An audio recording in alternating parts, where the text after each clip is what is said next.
Business అని. ఇప్పుడు మీరు బిజినెస్ దగ్గర లేరు, మీరు దాడుల కాడికి వచ్చేసేసారు. మీరు మీరు గో బ్యాక్ అంటే చూస్తా మరి ఎవరు రాను ఈ భాష మాట్లాడుతున్నారు.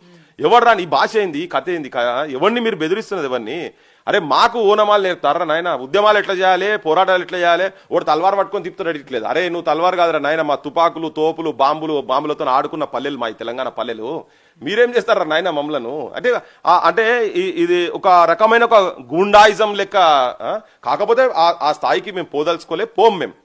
కానీ ఒకటేందంటే తెలంగాణ ప్రజలు కూడా ఇప్పుడు నేను మాట్లాడుకుంటా చెప్పిన ఓడెవడో తెలంగాణలో తాగి పంటడు అని ఏమో మాట్లాడితే, అరే ఎవరు ఇలా దుకాణాల్లో కొనకూరి ఇప్పటి నుంచి.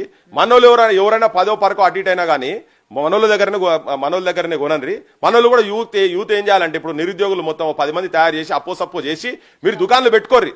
ఇక దుకాణాలు పెట్టుకోర్రి, వాళ్ళు బిజినెస్ చేయరాదు అంటారు కదా. మన మానవీయ కోణంలో బిజినెస్ ఎట్లా చేయాలి, నైతిక విలువలతో కూడుకున్నటువంటి బిజినెస్ ఎట్లా చేయాలో అది కూడా చూపిద్దాం.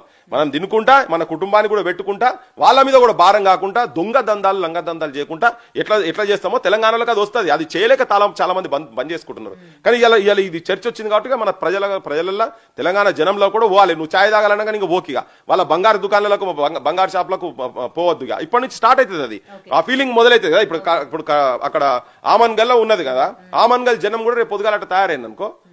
ఇది ఎన్ని రోజుల వరకు అంటే ఈ పోరాటం జస్ట్ మనం ఇలా స్టార్ట్ చేసాము, ఇది జనాల్లోకి తీసుకెళ్ళాము, ఓకే జనాలు బాగా యాక్సెప్ట్